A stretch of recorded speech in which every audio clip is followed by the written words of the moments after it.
This is problem 18 from the homework that Gustavo gave right before the first midterm, and this is a really great problem because it covers piping and how you can use that to communicate between child and parent processes. So, running line by line, the first line is just creating an integer array called pipefd. Now we're going to use the pipe call, and that is essentially, piping is used to redirect output. And so let me just paste. This is our parent process. So right now we've created a pipe using the pipe call. And I like to represent it with a box. And remember, 1 is going to be representing, used for any reading, 1 is used for any writing, and then we use 0 for any reading. And remember, I just shortened pipe FD to FD. So piping is pretty useless with only one process going on,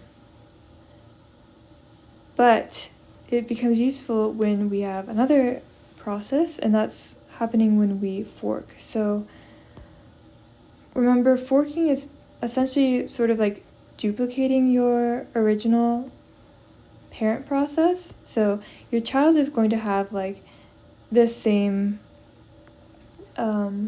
variable, so they're also going to have the pipe array. So let's redraw this, because now we technically share this pipe, because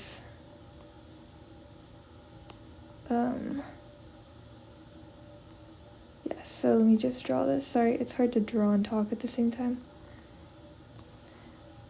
Okay, that's quite ugly. That'll have to do. But remember, our parent process, the process ID, which is returned by fork, it should be greater than 0. And then the child process ID will equal to 0. And so if we have a process ID less than 0, then that's going to be an error. They didn't check for the error down here, which not great code, but that's okay. So right here, this is saying if we're in the parent process, I wish they wrote greater than 0, but it's fine, I'll live. So that's if we're in the parent process. Otherwise, we are going to be in the child process. And that's here. This is the child. So let's see what's happening in the parent. Right now, we're going to write to FD1, and we're just writing hello.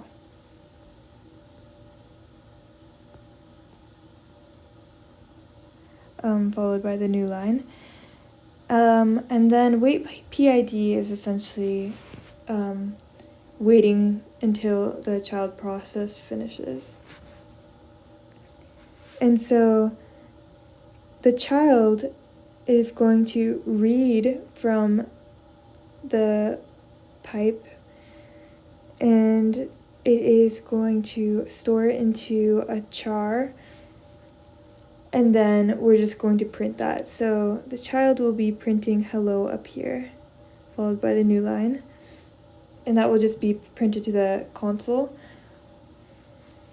And so you might just think, oh, well, this is a stupid problem, it's just going to print hello. But it's a little more complicated than that. And the reason is because when you're doing read, it's continually going to be waiting for more input from the right pipe, or from here, from the parent, until it is closed. And if this is closed, then it'll get an end of file signal. I'm not sure if it's a signal. I don't know what it's called. Well, it's notified that it's at the end of the file and it's closed.